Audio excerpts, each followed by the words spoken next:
நந்து ஊரிலிருந்து வந்து 2 நாட்கள் ஆகிவிட்டது. இந்த 2 நாட்களாக தீப்தி வழியே வந்து இவர்களிடம் பேசிக்கொண்டேதான் இருக்கிறார்.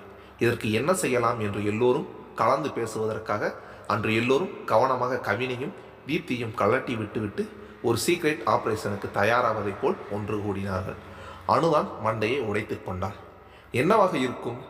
எதற்கு இந்த பேய் நம்மோட ஒட்டிட்டு தெரிஞ்சுக்கிட்டு இருக்கு என்று அவளுக்கு அதற்கு விடை தெரியாததால் எல்லோரிடமும் அதையே கேட்டார். யாருக்கும் அதற்கு பதில் தெரியாமல் யோசித்து கொண்டிருந்தனர். எல்லோரும் யோசித்து கொண்டிருக்க அருண் ஜெனியிடம், அன்னைக்கு கடைசியாக கவின் உன்கிட்ட பேசும்போது என்ன சொன்னான் என்று கேட்டான். எல்லோரும் அவனை கேள்வியாக நோக்க அவன் முதலில் ஜெனி இதற்கு பதில் சொல்லட்டும் என்றான். ஜெனியும் கவின் சொன்னது எல்லாவற்றையும் கூறினான்.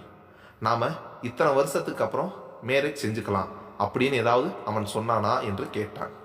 இல்லை, நம்மளை நாமே முதல்ல ப்ரூவ் பண்ணிக்கலாம்னு சொன்னான் என்றார் ஜெனி. அருணுக்கு இதை எப்படி எடுத்துக்கொள்வது என்றே புரியவில்லை. கவின் அவனின் உயிர் நண்பன், அவனை போய் எப்படி தவறாக நினைக்க முடியும்? இருந்தும் அவன் பேசியதை கேட்டதால் குழப்பம்தான் மிச்சம். இதை மற்றவர்களிடம் சொல்லலாமா வேண்டாமா என்று யோசித்து கொண்டே சில நாட்களாக சொல்லவில்லை. ஆனால் இப்போது தீப்தி இப்படி வந்து பேசிக்கொண்டிருப்பது அவனுக்கு சரியாக படவில்லை. யோசனையில் இருந்து அவனை உலுக்கி நினைவிற்கு கொண்டு வந்த அணு என்னவென்று கேட்க இப்போதும் அவனுக்கு சொல்லலாமா வேண்டாமா என்ற குழப்பம்தான் மிஞ்சியது. நீ ஏதோ போட்டு உன்னையே குழப்பிக்கிறேன்னு மட்டும் எனக்கு தெரியுது. நீ குழம்பாத, அதை எங்ககிட்ட சொல்லு என்றால் அணு. அவள் அப்படி கேட்டவுடன் தான் மட்டும் இதில் யோசித்து என்ன செய்வது என்று எண்ணியவன் சொல்ல ஆரம்பித்தான். அன்னைக்கு அணு கோபமாக கவின்கிட்ட பேசின உடனே அவனும் எழுந்து போயிட்டான். இல்லை, எனக்கு என்னவோ ஒரு மாதிரி இருந்தது. இத்தனை நாள் ஒன்றா இருந்த நம்ம எல்லோரும் ஏதோ பிரிகிற மாதிரி. இங்கே நாம் எல்லோரும் இருக்க கவின் மட்டும் போனது எனக்கு கஷ்டமாக இருந்துச்சு. நான் அவனை சமாதானம் செய்யலாம்னு அவனை பார்க்க போனேன். அங்கே கொஞ்சம் தள்ளி அந்த தீப்தி நின்றுக்கிட்டு இருந்தான். கவின் அவன் கூட சேர்ந்து போனான். சரி, கிளாஸுக்கு தானே போகிறாங்க, அப்புறமா பேசிக்கலாம்னு போனால் அவங்க நேராக கிளாஸுக்கு போகாம லைப்ரரி பில்டிங் பக்கமாக போனாங்க. அங்கே போய் தீப்தி ஏதோ கத்த ஆரம்பித்தா. பாத்தியா, உன் ஃப்ரெண்ட்ஸ் எல்லாம் எப்படி பேசுகிறாங்க அப்படி இப்படின்னு. கவின் அவள் பேசுகிறதெல்லாம் கேட்டுட்டு பொறுமையாக, நீ தான் ஜெனி அவங்க அப்பாவுக்கு யாரையோ ஃபோன் பண்ண வச்சு எங்களை பற்றி பேசியிருக்க, அது ஓ வேலை தானே. எனக்கு இது நல்லா தெரியும். இது தெரிஞ்சும் கூட நான் ஏதும் ஒன்றை கேட்கல, சரின்னு விட்டுட்டேன். பட் இப்போ என் ஃப்ரெண்ட்ஸையும் என்கிட்ட இருந்து பிரிக்கணும்னு பார்க்குறேன். இது சரியில்லை. நான் என்ன நினைக்கிறேன்னா, நீ என் ஃப்ரெண்ட்ஸ் கூட எல்லாம் பழகணும்னு, பட் நீ என்ன அவங்க கூட இருந்து பிரிக்கணும்னு பார்க்குறேன்னு சொன்னான். அதுக்குள்ளே தீப்தி, நான் மட்டும் என்ன வேணும்னா செய்கிறேன், அவங்கக்கிட்ட பேச தான் செய்கிறேன், நீயும் பார்த்துட்டு தானே இருக்க, அவங்க யாரும் தான் என் கூட சரியாக பேச மாட்டேங்கிறாங்க சொன்னாள். அதுக்கு கவின், நீ எங்கள் காலேஜில் நான் இருக்கும்போது மட்டும் எங்கள் கேங்கில் இருப்ப, எல்லார்கிட்டவும் பேசுவேன். இதை அவங்க எல்லாரு கூடவும் தானே நீ ஹாஸ்டலில் இருக்க, அப்போ யார்கிட்டையாச்சும் பேசுறியா? நீ இப்படி இருந்தால் அவங்க எப்படி உங்ககிட்ட ஒழுங்காக பேசுவாங்கன்னு சொன்னான். தீப்தி எதுவும் சொல்லலை. எனக்கு என்னன்னா, நீ என் ஃப்ரெண்ட்ஸ் எல்லார்கிட்டவும் ஒழுங்காக பேசி நீயும் அந்த கேங்கில் ஒருத்தி ஆகணும்னு கவின் சொன்னான். அவள் அப்பவும் எதுவும் பதில் சொல்லலை. அப்புறம் அவங்க 2 பேரும் கிளாஸ் வந்துட்டாங்க, நானும் வந்துட்டேன். இப்போ என்னன்னா, இந்த 2 நாளாக அந்த தீப்தி நம்ம கூட எல்லாம் இன்னும் பேசி பழக முயற்சி பண்ணுறான். அன்னைக்கு கவின் சொன்ன மாதிரி உங்கள் கூட எல்லாம் ஹாஸ்டல்லையும் பேசுகிறான்னு சொல்கிறீங்க. நாம் யாருமே ஜெனியோட அப்பாவுக்கு யார் ஃபோன் பண்ணி இருப்பான்னு யோசிக்கலை. இப்போ பார்த்தா அது அந்த தீப்தி தானே இப்போ தெரிஞ்சு போச்சு. அது கூட ஒன்றும் நாம் அதிர்ச்சி ஆகிற விஷயம் இல்லை. பட் இதில் 2 விஷயம் இருக்குது. ஒன்று, இந்த விஷயம் கவினுக்கு தெரிஞ்சிருக்கு, அவன் அதை பற்றி நம்மக்கிட்ட ஏதும் சொல்லலை. அதை விட அவளை நம்ம கூட எல்லாம் பேச வைக்கிறான். இன்னொன்று, அவன் ஜெனிக்கிட்ட பேசுனதுனால கன்ஃபார்மாக ஒரு பதிலை சொன்ன மாதிரியே தெரியலை. ஒன்று பிரேக்கப் பண்ணிக்கலாம்னு கூட சொல்லிட்டு போயிருக்கலாம். இல்லைனா நம்ம காலேஜ் முடியட்டும், நாம் இதை பற்றி 2 பேரண்ட்ஸுக்கிட்டவும் பேசலாம் அப்படின்னு எதுவும் கிளியர் கட்டாக பேசாமல் அவனே நாம் இப்போ பேச வேணாம்னு சொல்லி அதை ஜெனி அவங்க அப்பா கிட்ட வேற சொல்ல வச்சுருக்கான். இதில் இருந்து நாம் என்ன நினைக்கிறது? லென்த்தாக அருண் பேசி முடிச்சிட்டாரு. யோசித்து பார்த்தால் அருண் சொல்வது சரியாகத்தான் இருக்கிறது. இதில் கவினை என்னவென்று நினைப்பது? இப்போது எல்லோரின் பார்வையும் ஜெனியே நோக்கியது. நம்ம வேட்டையாடு விளையாடு ஏசிபி ராகவனின் பாணியில் நடந்ததை அனைத்தும் சொல்லி முடித்த அருணுக்கு வாய் வலிக்க பேசியவனுக்கு ஒரு வாய் தண்ணீர் கொடுக்க யாரும் தயாராக இல்லை என்பது அவர்களின் முகத்திலேயே தெரிந்தது. மச்சி, மனசை தளர விடாத. தாகத்தில் இருக்கிற நமக்கு நம்ம ஃப்ரெண்டு தண்ணி கொடுக்கலைன்னா நாமளும் அமைதியாக இருக்கணும்னு அவசியம் இல்லை. அவங்க பெர்மிஷன் இல்லாமலே அவங்க வாட்டர் பாட்டிலை களவாடிடலாம் என்று மனதிற்குள் ராஜா ராணி சத்யராஜ் போல பேசியவன் அணுவின் பாட்டில் இருந்த நீரை குடித்தான். அத்தனை குழப்பத்திலும் அவன் தனது நீரை குடித்ததை மனதிற்குள் குறித்து கொண்டவன், மவனே, என் பெர்மிஷன் இல்லாமலா பாட்டில் தொடுற? உனக்கு இருக்கு பனிஷ்மெண்ட்டு, கொடுத்தாதான் நீ சரியாக வருவ, அதுவும் வெகு சீக்கிரமாகவே என்று மனதிற்குள் சவால் விட்டான். அது என்ன மாயமோ மந்திரமோ தெரியல. நம்ம அருணின் வாழ்க்கை அணுவின் கோபத்திலே சீரழியுது. சரி வாங்க, இப்போ சீரியஸ் மோடுக்கு போவோம். அணு, ஆறு, அருண், நந்து அனைவரும் ஜெனியை பார்த்து கொண்டிருந்தனர். வழக்கம் போல அழப்போகிறாளா, என் தலையெழுத்து இவ்வளவுதான் சொல்லப் போகிறாளா என்று கேள்விகள் அவர்களது மனதில். இது அனைத்திற்கும் எதிர்மாறாய் தனது நோட்புக்கை திறந்து ஒரு காகிதத்தை கிழித்தாள் ஜெனி. என்ன ஜெனி பண்ற என்றாள் நந்து. அவளுக்கு பதில் சொல்லாமல் காகிதத்தில் ஏதோ எழுதினாள் அவள். அதற்குள் அருண், அது ஒன்றுமில்லை நந்து, நாளை பின்ன ஜெனியின் அப்பா அவகிட்ட காலேஜ் போய் நீ என்னத்தை கிழிச்சன்னு கேள்வி கேட்டா அவள் இந்த பேப்பரை காட்டலாம் பாரேன் என்று உலகமழகா மொக்கை ஒன்றை சொல்லி வைத்தான். அவன் குடித்து மிச்சம் வைத்திருந்த நீரை அவன் தலையிலே ஊற்றி அபிஷேகம் செய்தாள் அனு. நானும் உன்னை அப்புறமா கவனிச்சுக்கலாம்னு பார்த்தா ஏண்டா வாயை திறந்து எனக்கு பிபி ஏத்துற என்றாள். அருணோ அவளை சட்டை செய்யாமல், ஆறு சோப்பு இருந்தால் கூடு, நான் குளிச்சிடுறேன் என்றான். சோப்பு இல்லை அருண், உனக்கு ஆப்பு தான் ரெடி ஆகிக்கிட்டு இருக்கு என்று எச்சரித்தாள் நந்து. ஆஹா, சார்ந்த சுருபினி நந்துவே எச்சரிக்கை கொடுக்குறானா, இனி நான் அமைதியாக இருக்க வேண்டியதா என்று அமைதியானான் அருண். சட்டென மூண்டை எரிச்சலில் அந்த காகிதத்தை வைத்துவிட்டு எழுந்தாள் ஜெனி. அதுக்காகவே காத்திருந்தவன் அந்த காலியான காகிதத்தை பார்த்து முறைத்தான். அதற்குள் அவளது கைப்பிடித்து தடுத்தாள் நந்து. ஹே, என்னாச்சு ஜெனி, எங்கே போற? கையை விடு, எனக்கு இங்கிருந்து போகணும் என்றவளின் குரலில் மொத்தமும் எரிச்சலில். அவர்களுக்கு தெரிந்த ஜெனி மிக இயல்பானவள், அமைதியானவள். ஜெனி அமைதியானவளா? அப்போ நந்து யாரா அப்படின்னு நீங்கள் கேட்குறது புரியுது. நம்ம அணுவின் முன்னாடி டிஆர் சாரே அமைதியும் சிகரம்தான்னு நமக்கு தோணும்போது ஜெனியும் நந்துவும் ஏமாத்துறோம்.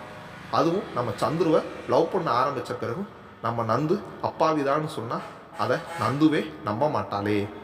ஹே, உட்காரு ஜெனி, இருக்கிற குழப்பத்தில் நீ ஒருத்தி. முதலில் நாம என்ன நடக்குதுன்னு கண்டுபிடிச்சு இந்த கவின் குரங்குக்கு வேப்பிலை அடிக்கணும் என்றால் நானும். அதற்கு மேலும் பொறுக்க மாட்டாமல் பொங்கி எழுந்தாள் ஜெனி. நீங்கள் எல்லாம் உண்மையிலே ஃப்ரெண்ட்ஸா? ஃப்ரெண்ட்ஷிப்புக்கு அர்த்தம் தெரியுமா உங்களுக்கு? இப்படி எக்கு தப்பாக யோசிக்கிற புத்தி இருந்தால் நம்மளை பிரிக்க தீர்த்தி வேணாம், நாமளே போதும் என்றால் அவள் அனல் பறக்க. இப்போ நீ ஏன் விசு படம் கிளைமேக்ஸ் வர மாதிரி டென்ஷன் ஆகிற என்ற அருணை அடக்கினாள் அனு. மேலும் அவனை தொடர்ந்த ஜெனியின் கோபமான பார்வையை சந்தித்தவள், நீ ஸ்டார்ட் பண்ணடி என்று உத்தரவு கொடுத்தாள். அவள் முகபாவனையில் சிரிப்பதா அல்லது கோபத்தில் கொதிப்பதா என்று குழம்பித்தான் போனாள் ஜெனி. இருப்பினும் இப்போது அவள் பேசுவது கவினுக்காக என்றதும் தரையிறங்கி வந்த விமானம் மீண்டும் பறக்கத் தொடங்கியது போல அதே குரலில் பேசினாள் ஜெனி. இதை பாருங்க, கவின் அந்த சிம்பான்சி, அதான் தீப்தி விஷயத்தில் ஏதோ முடிவெடுத்து இருக்கிறனால தான் நம்மக்கிட்ட கூட சொல்லாமல் தைரியமாக ஏதையோ பண்ணிக்கிட்டு இருக்கான். அவன் பிளான் என்னன்னு எனக்கும் தெரியாது தான், ஆனால் நான் அவனை நம்புகிறேன். அவனுக்கு நாம் எவ்வளோ பிடிக்கும், நமக்காக அவன் என்னென்ன செஞ்சுருக்கான்னு நாமளே தான் நினச்சி பார்க்கணும். இன்றைக்கி ஒரு சூழ்நிலை அவனை தப்பாக காட்டலாம், அதுக்காக அவனை சந்தேகப்படுவீங்களா? நாளைக்கு அவன் நாடகம் முடிஞ்சு அவன் பக்கம் தப்பு இல்லைன்னு தெரிஞ்சதும் நீங்கள் என்ன செய்கிறதா முடிவு பண்ணியிருக்கீங்க. ஒரு விஷயம் தெரியலைன்னா தெரிஞ்சுக்கணும்னு நினைக்கிறதுல தப்பு இல்லை, ஆனால் அதில் கொஞ்சம் பொறுமை அவசியம். அதை கண்டுபிடிக்கிறேன், இதை கண்டுபிடிக்கிறேன்னு யாராச்சும் கவினை பற்றி தப்பாக பேச நினச்சிங்க, அப்புறம் ஜெனியின் கோபத்துக்கு நீங்கள் தான் பதில் சொல்லணும் என்று பேசி முடித்து பெருமூச்சு விட்டார். சட்டென தோன்றிய எண்ணத்தில் ஆறுவை பார்த்து கண்ணடித்த அனு கைகளை தட்டி பாராட்டும் தோணியில் எழுந்து நின்றான். இந்த பிசாசியை என்னை பார்த்து கண்ணடிக்கிறா என்று குழம்பிய ஆர்வம் எதுக்கோ இருக்கட்டுமே என்று சேர்த்து கையை தட்டினான். பெஞ்சில் இருந்து ஓடி வந்த அனு ஜெனியை கட்டிக்கொண்டு அவள் கன்னத்தில் முத்தமிட்டார். என்ன நடக்கிறது என்று விழியகல பார்த்தது ஜெனி மட்டுமல்ல, அருண் மற்றும் நந்தும் தான். அதை கவனித்த அனுவும், போதும்டா, உன் வாயில தங்கச் சுரங்கமும் இல்லை பூலோகமும் இல்லை, கொஞ்சம் சற்ற மூடு என்றான். என்ன நடக்குதானு? ஒன்றுமில்லை ஜெனி, இந்த டிஸ்கஷன் எல்லாம் சும்மா லொலலாய்க்கு, எல்லாம் உன்னை டெஸ்ட் பண்ணுறதுக்கு. எனக்கு என்ன டெஸ்ட்டு? எல்லாம் இந்த நந்துவினால தான் என்று நந்துவை இழுத்து விட்டார். ஐயோ, நான் என்னடி பண்ணேன் என்ற பாணியில் விழித்தார் நந்து. அவன் என்ன பண்ணினா என்றால் ஜெனி ஆராயும் பார்வையாய். அது ஒன்றும் இல்லடா, என்னதான் நீ தெளிவாக இருந்தாலும் அப்பப்போ லேடி இதய முரளி மாதிரி நீ சோகமாக இருக்கியா. அதான் கவினை பற்றி நீ மைண்டில் என்ன நினச்சிக்கிட்டு இருக்குன்னு தெரிஞ்சுக்க நாங்கள் போட்டு வாங்கினோம் என்று அருண் ஆரம்பத்தில் சுட்ட தோசையை அப்படியே திருப்பி போட்டால் அனு. அப்போதும் ஜெனியின் முகம் தெளியவில்லை. என்னடி இப்படி பார்க்குற? உன்னை நம்ப முடியலையே அனு. இதோ இந்த குரங்கின் மூஞ்சியை எல்லாத்தையும் காட்டி கொடுக்குதே. மைலாட், என் கட்சிக்காரர் முகத்தை இந்த வழக்கில் முன்வைத்து தயவு செய்து தீர்ப்பு கூறாதீர்கள். உலகில் உள்ள அத்தனை தில்லாலங்கடி வேலைகளையும் செய்பவன் போன்ற முகத்தை கொண்ட இவனை நம்புவது இந்த கேஸுக்கு பெரிய இழுக்கு. அதனால் அனு சொல்வதெல்லாம் உண்மை, உண்மையை தவிர வேறொன்றும் இல்லை என்பதை நம்பி எங்களுக்கு சாதகமான தீர்ப்பை தருவீர்கள் என்று பெரிதும் எதிர்பார்க்கிறேன் என்றபடி இடைவரை குனிந்தாள் அனு. அதுவரை பிடித்து வைத்திருந்த கோபம் எல்லாம் அவளது வாழுத்தனத்தில் மறைந்திட, வானரமே, இது என்ன கோர்ட்டா என்றாள். பின்ன நீ மட்டும் மெடிக்கல் ஸ்டூடெண்டா இல்லாமல் இப்படி லா பேசினா பாவம் நானும் தான் என்ன செய்வேன் என்றால் அவளும் பாவமாய். அதன் பிறகு அனைவரின் பார்வையும் அருண் மீது பதிய அடுத்து வந்த நிமிடங்களில் கிடைத்த ஆப்புக்களை எல்லாம் கண் கலங்காமல் வாங்கி மற்றவர்களை சிரிக்க வைக்கும் பணியை ஏற்றுக்கொண்டான் அவன்.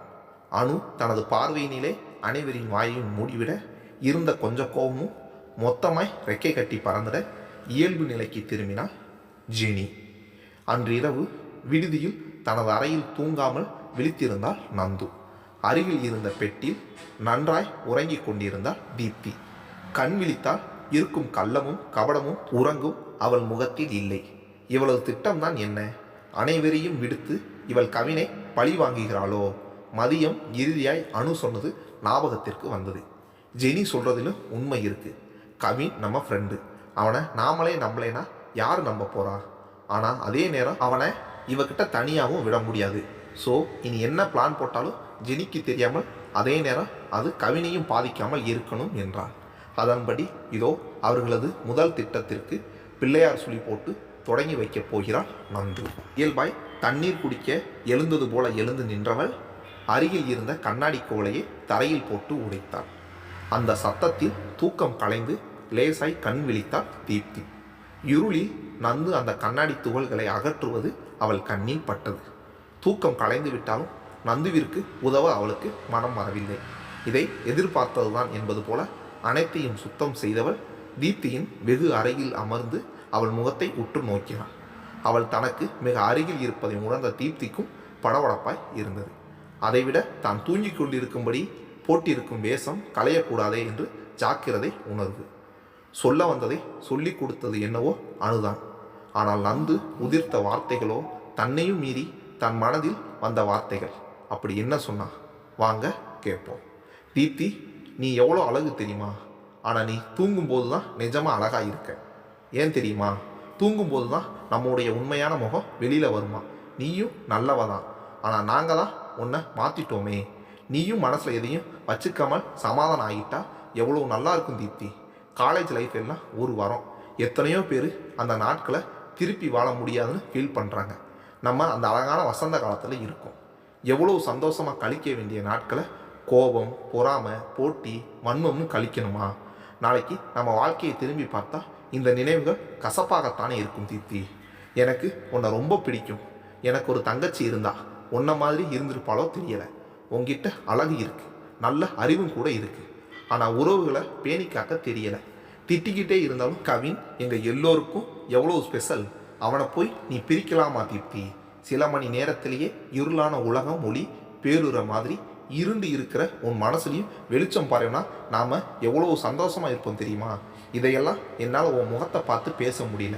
ஏன்னா உன் கண்ணில் உண்மை இல்லை, அன்பு இல்லை. அதனால் எனக்கு பேச பிடிக்கல. அதுதான் இப்போ சொல்கிறேன் என்றவள் தீப்தியின் கரத்தை ஒரு முறை அழுத்திவிட்டு மீண்டும் படுத்து கொண்டாள். அவள் ஸ்பரிசத்தில் சினுங்குவது போல அவளுக்கு முதுகு காட்டி திரும்பி படுத்தாள் தீப்தி. தன்னையும் மீறி விழிகளில் கண்ணீரின் சாயல். நந்துவிற்கோ ஏதோ பாரத்தை இறக்கி வைத்த உணர்வு. அவள் இறக்கிய பளு இவள் மனதில் ஏறிக்கொண்டது. அடுத்து வரும் நாட்களாவது பழுவில்லாமல் வலுவடையுமா?